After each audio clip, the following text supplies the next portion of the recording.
Hi, I'm Georgie, and welcome back to the Ava Wellness podcast. If your wellness to-do list is never ending and you're overwhelmed by trends and information being thrown your way, then we are here to simplify it. So, if you're ready to own your health, keep listening.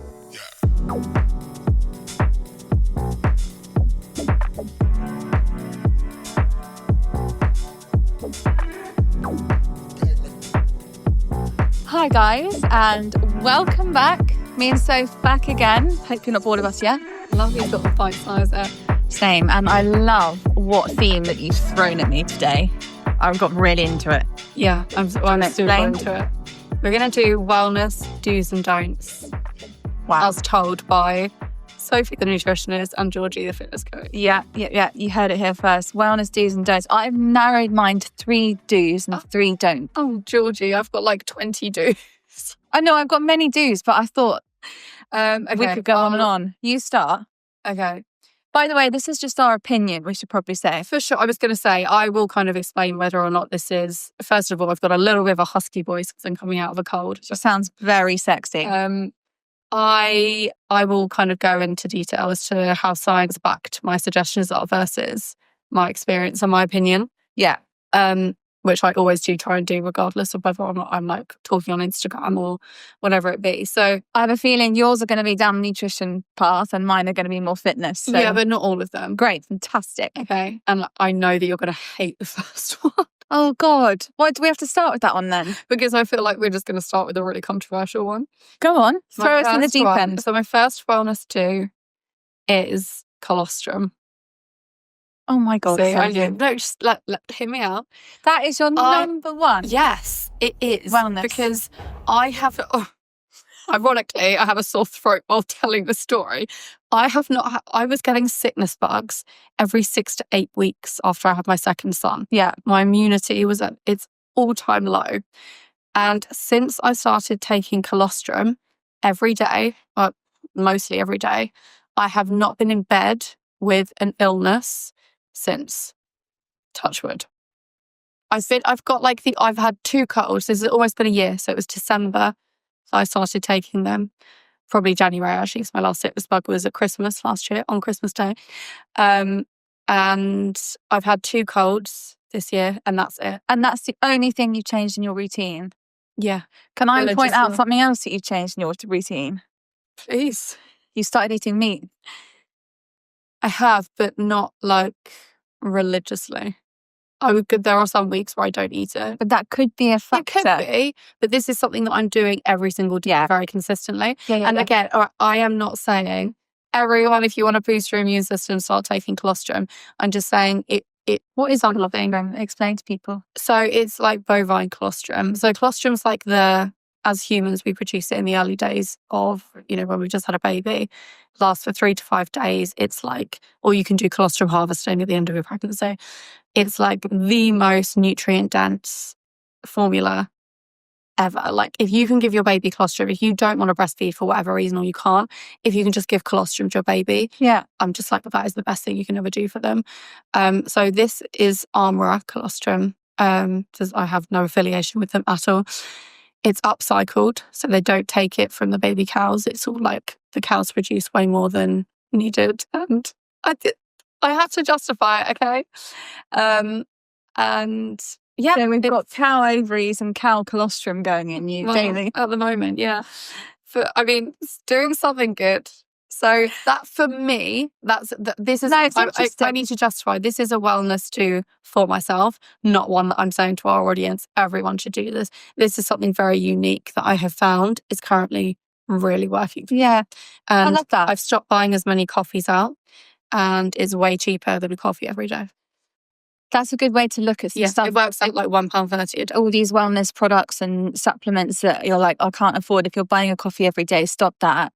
Buy a supplement that you need or a product that you want. 100%. Yeah, love So that. I thought I'd get the most controversial one out of the way first. Hey, wow, I don't think I can follow. Georgie's like, do a little bit of Pilates. Do some stretching every day. No, mine is a bit of a generalised one. Yours is a specific product. Yeah. I've gone a bit more general. Move with purpose, not punishment. Now, I know everyone's going to roll their eyes. Yeah, blah, No, I blah, love blah, that. blah, blah. I'm so into that. So many people, I can guarantee you, let's just do it like at home, if you're listening to this in the car, wherever you're listening, raise your hand if you've ever done a workout because you've eaten too much the day before, or you think you have to work out, or you think you haven't moved enough, or haven't burnt enough calories, or you think you want to grow your muscles quickly, or you've got to shoot the next day. Whatever the reason, raise your hand. Raising mine. It's all like, it's that kind of, it's almost like a negative mindset around moving. Yeah. It's creating negative pathways in your brain. Yeah. And associating movement with punishment, which means this is when we get into this cycle, I think, of thinking of exercising as a chore when it should be a joy and something that you add into your routine because you can't wait to move. And if you're too tired, don't move. Yeah. Do something like a walk. I genuinely wake up every morning and I'm like, oh, it's time to move my body. Like I get a whole hour where I have the time to like either like Pilates, meditate, lift some weights, and then I do like a breath work. Like it's just, to me, that's such a privilege. Yeah. Even to the point where I'm like, I've got legs that allow me to move. Like I get that kind of like into it. And I think to get to that point takes a journey that you're at. Yeah. And we're all guilty of it, men and women. I'm not just talking about women, of using exercise as a punishment or a chore or a like even self-deprecating. Yeah, and even if you're using it to like, I don't know, you've had a really stressful day at work, so you're like, I need to do a HIIT workout to get out some aggression. To me, that's still such a negative mindset going into your workout. Exactly. Honestly, stop the cycle. It's like an NLP technique. Yeah, like strip it Stop back. the cycle. Yeah. As soon as you get that, actually, what I would advise is if you're thinking, I need to go work out because I ate too much yesterday, don't work out. Oh, yeah. Oh, same. Break the cycle. Do nothing. 100%. Sit on your sofa and do nothing. I dare you. I honestly. Agree. Yeah. Start seeing exercise as something that you want to do. And obviously, we all need like motivation and we all need to diarise. Yeah, exactly. But you have to have a positive association with it. Otherwise, it's never going to be long lasting and sustainable. That's my first do. Have a healthy relationship with exercise. Okay, are we doing do's or don'ts? We'll do do's first. Do do's? Do do's. Are you sure? But then are we ending on a negative note? We'll bring it back somehow. Cool. Okay. Go on. Okay. You could call it controversial, but it's actually such a simple one. Tongue scraping. You've gone down a very specific route. Sorry, guys, we haven't communicated before this podcast, clearly. Sophie's gone specific, weird and wonderful things. I've gone the bigger picture. No. I'm going to argue that is a bigger picture. And I would argue that everyone should be tongue scraping every day. That is something I think everyone should. If you're not waking up and scraping your tongue as soon as you wake up, I'm like, you are missing out on the best feeling ever. Okay. Because honestly, because I do sleep with mouth tape on as well, most of the time, apart from I haven't all of this week because I have my little boy up with me most of the night. And I need to be able to talk to him. But usually I take my mouth tape off. So my mouth's been like closed all night. Take my mouth tape off, tongue scrape. It's just the best feeling ever. You get rid of so much like sitting bacteria out of your mouth. There's so much research linking it to like the oral microbiome. No, I have read tongue scraping. And then that has a knock-on effect to like your immune system every day. And your brain health.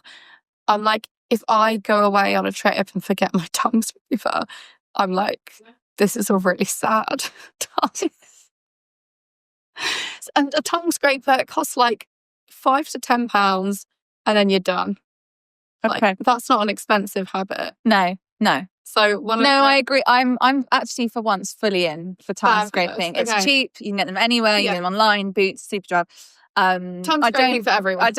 Everyone. If you're not waking up and scraping your tongue, I swear you're missing out. You're missing out. No, so I much. do. I don't do it every day, but I do. Why? I do it. But why don't you do it every day? I just forget. I clean my teeth.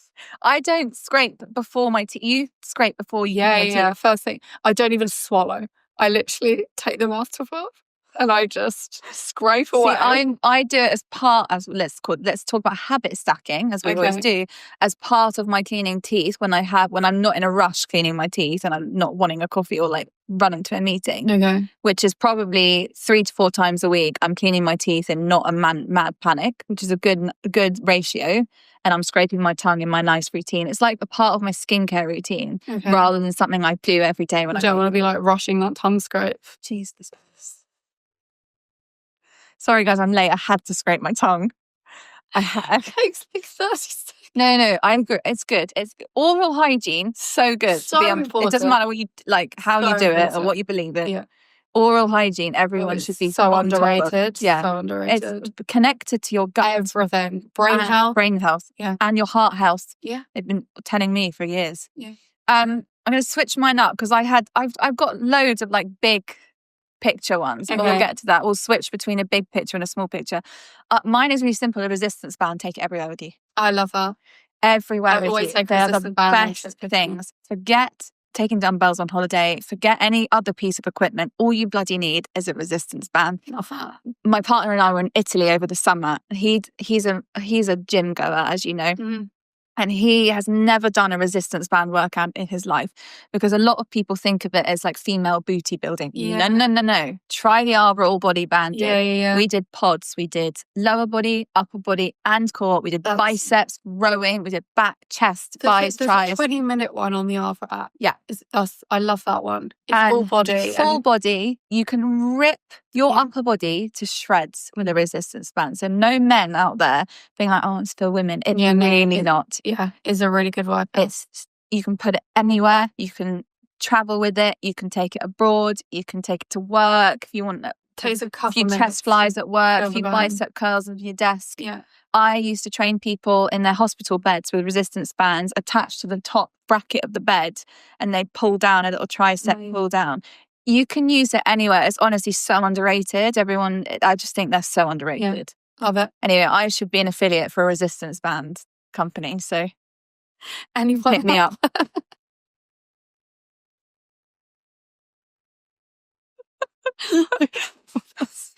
Okay. Which one shall I choose next? One I'm actually very, very passionate about and take very seriously at the moment is the limitation of the use of my phone. Honestly, it actually makes me really sad when I get on the train every morning, and I'm not disputing that like I will sit there on my phone, but I look around and everyone is in another world on their phone. And no one believes how much you're drawn into a different universe, I swear. Honestly, two points to that. Couldn't agree more. Literally, like right there with you. Mm. One, I'm on date night sometimes and we're the only couple talking to each other. Well, even worse, when we take our kids out to dinner or lunch, whatever it be, Ash and I have a no phone rule around the kids. And we are probably the only family sometimes in the restaurants who don't have a screen in front of us. It's crazy. So many parents either give their phones to their kids to shut them up so they can have an adult conversation, or they're on their phones and their kids have an iPad. And I'm sorry, it's lazy parenting. Yeah. It's disgusting. Like, freaking wake up and live your life. Like, you're going to have a kid. If I take Remy and I often go out for breakfast together on a Sunday, and again, I'll see other parents there with their kids. The kids are sat there eating breakfast and they're on their phone. And I'm like, you're going to look up and your kid's going to be 10, not 2, and you're going to have missed it. Sorry, I feel so passionately about this. It's not even that. It's like in the moment when you're not present, your kid's going to get this like complex that you're not giving them attention. And they're not as important as your phone. And they're lost. And all you're doing is scrolling. Yeah, I hate it. Yeah, so I now, for a while now, I've been putting my phone on airplane mode. I've noticed. I know, sorry. I do reply to it at like 6 a.m. though. I put it on airplane mode in the evening and then I take it off. I try and give myself at least 12 hours when it's on airplane mode. Yeah, no. And then again, I don't have my phone around my kids unless obviously, I'm calling a family member or I'm looking something up. Like there are obviously times where I do get my phone out, again, taking pictures of them or whatever. But I'm really conscious that I'm never just like doom scrolling. And I actually said to my husband this week, I'm like, I've really noticed you're watching too much short form content. And he was like, oh my God, you're so right. It's probably in the moments where they're trying to engage with you and you're on your phone. There's like, everyone has to be on their phone. Yeah. We're not living in the dark age. I think it's the height of rudeness. It's honestly, if an adult sits there and I'm having I have had to pick certain people up on this. Yeah. I'm having a conversation with them and then they look at their phone. Yeah, I know. I will walk out the room. It's it. But on like a bigger picture kind of thing, I just think it's so bad for your health. Oh yeah. Like mental health, physical health, everything. There is no benefit when it comes to your health unless you're listening to a podcast like this one. Yeah. Of being on your phone all the time. No. Just getting rid of your phone. Can I just do a little clever hook? This is why Ovaries content is audio visual. Yeah. Because it allows you to reduce your screen time. So you don't have to watch it. You don't have to read it. You can plug your headphones in and listen. You don't even have to look at your screen for any of the content. Even the workouts, I would argue, you probably do want to look at it at some point. But but you can listen for wellness. But I think being on your phone too much is not good for your wellness. Like I listen to podcasts, audiobooks, workouts. That stuff's all. I'm using it as a tool to support my health, but just being on your phone in general too much is not good for you. No. Use it for good. Yeah. Not for like endless scrolling. Yeah. That's what I hate, stuff like TikTok. Okay. You go. I'm not TikTok. This is not controversial, but this is bold. Go for it. Holidays. Travel. How luxurious were you? I haven't been in one in the whole year. I think let me strip this out. Time off. You have to appreciate. It doesn't matter if you're flying to the Caribbean, or you're flying to Ireland. We really or you're getting the on holiday this year. Bus, and we decided it was a little bit out of our budget, so we drove down to West Bushering. Whatever. That was a holiday. Yeah, bless me. I need colostrum. No, I just when I say holiday, I don't mean a weekend off of work where you're meant to be off work. I don't mean I also don't mean booking a 2-week holiday to Australia to go and explore the Barrier Reef. What I mean is dedicated time off. I can't remember, I'm going to put it on the show notes. I think it's the founder of Bitcoin.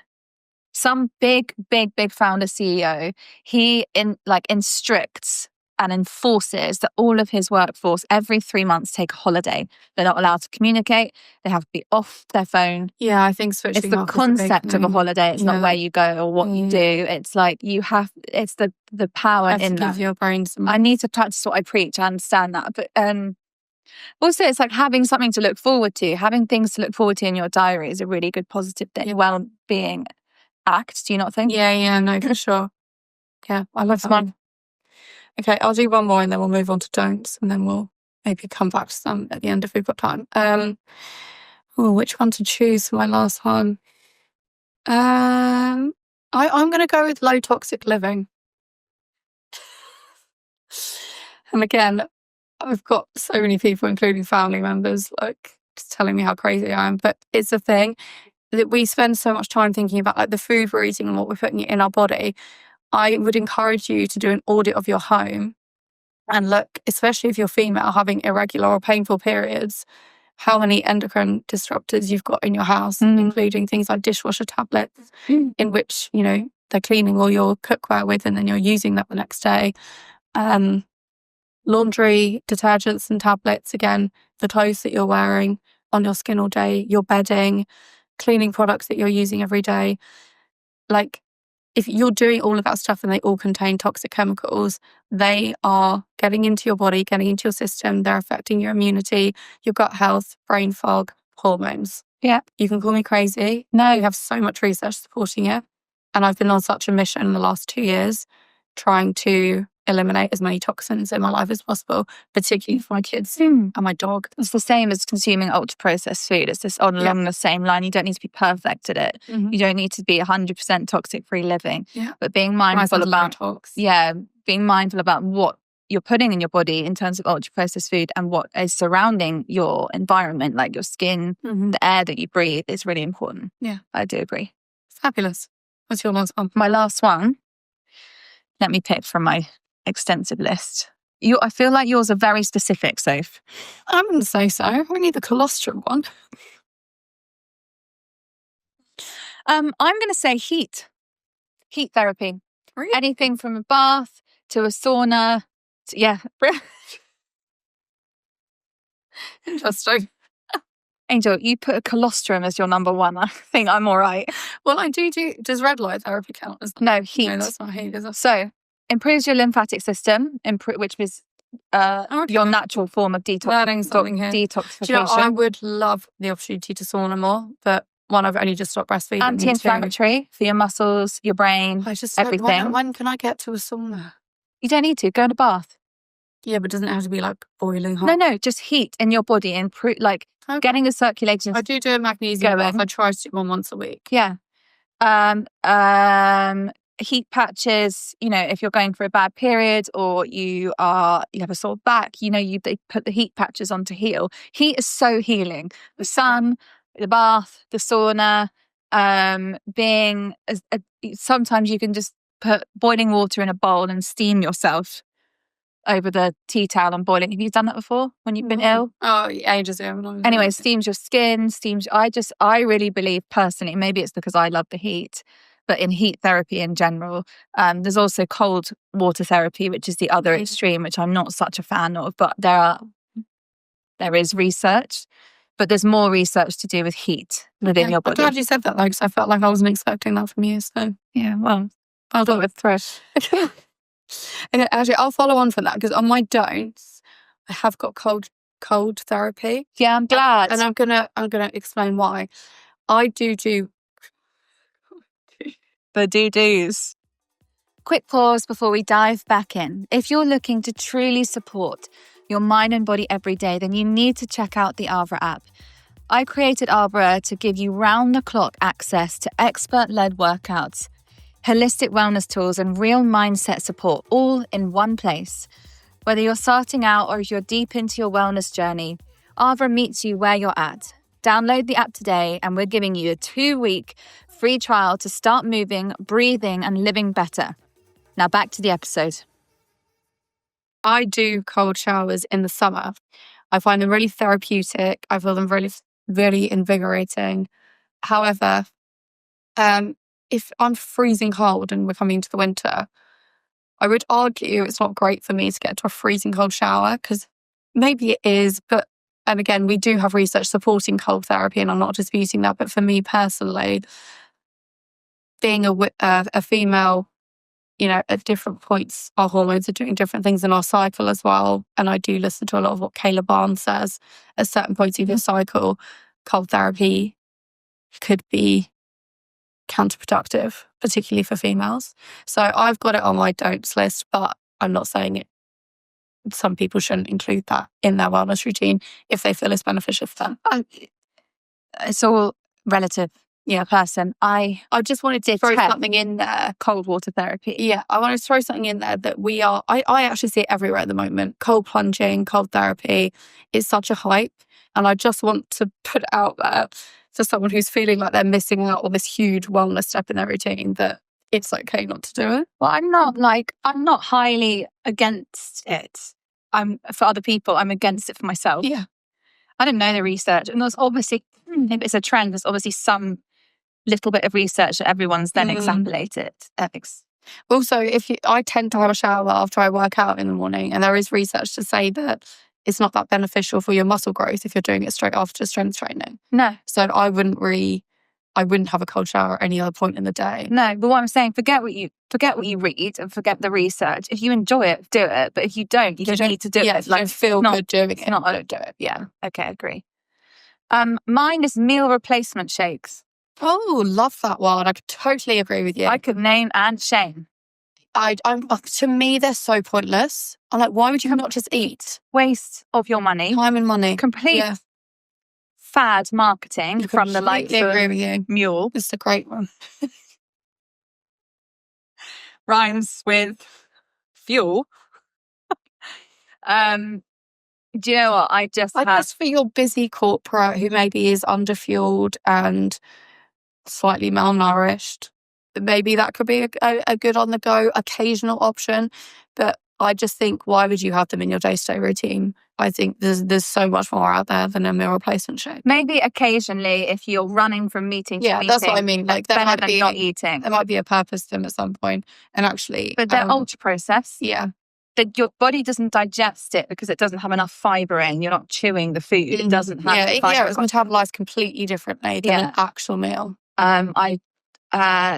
Also, they taste horrible, in my opinion. I've never had one. Most of them.